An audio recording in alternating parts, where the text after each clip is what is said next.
संविधान की प्रस्तावना से सेक्युलर और सोशलिस्ट शब्द हटाने की मांग तेज होने लगी है। आपको बता दें कि आरएसएस महासचिव दत्तात्रेय होसबोले की मांग पर ऑर्गेनाइजर पत्रिका ने इसे लेकर एक लेख भी लिखा है और बताया है कि सेक्युलर और सोशलिस्ट शब्द संविधान में जोड़े गए वैचारिक बारूदी सुरंग हैं, जिनका असली उद्देश्य था धार्मिक मूल्यों को कमजोर करना और राजनीतिक तुष्टीकरण को बढ़ावा देना।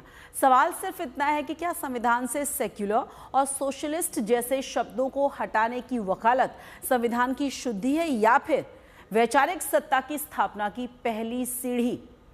देश की सबसे बड़ी सांस्कृतिक संगठन मानी जाने वाली राष्ट्रीय स्वयंसेवक संघ यानी कि आरएसएस ने फिर से छेड़ दी है एक वैचारिक बहस। इस आपातकाल के दौरान भारत के संविधान के प्रस्तावना में प्रियम्बल में 2 शब्द जोड़े गए हैं। राय साहब, आप इस विषय के बारे में कभी बोलेंगे या लिखे तो मुझे मालूम नहीं है, देखता हूं। 2 शब्द जोड़े हैं।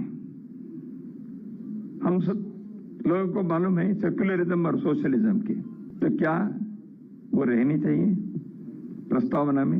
ये विचार होना चाहिए।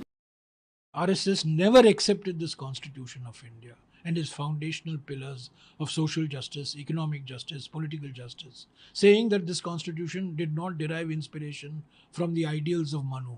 It was not based on Manu's Smriti. I would just make a request to him. Just take few minutes, take the trouble of reading this judgment of the Supreme Court given by the Chief Justice, the then Chief Justice, Sanjeev Khanna. मैं सवाल करना चाह रही हूँ, आज़ादी के इसमें आप कहाँ थे? जब संविधान बन रही थी आपने कुछ सलाह दिया था क्या? कौन सी सलाह दिए थे? आपने कभी पढ़ा संविधान? आप संविधान समझते हैं? अगर संविधान समझते हैं तो आज के दिन ये जो हो रहा है देश भर में, ये इसके बारे में आप समझाइए मुझे। देखो, ये आरएसएस की यही है, इनको आधी से कम जानकारी होती है और इधर उधर की बात करने की पुरानी आदत है कि 77 में जब जनता पार्टी की सरकार आई थी तो जनसंघ जनता पार्टी के हिस्से में था।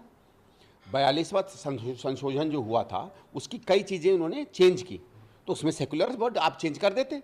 आपकी तो सरकार थी, क्यों नहीं चेंज किया?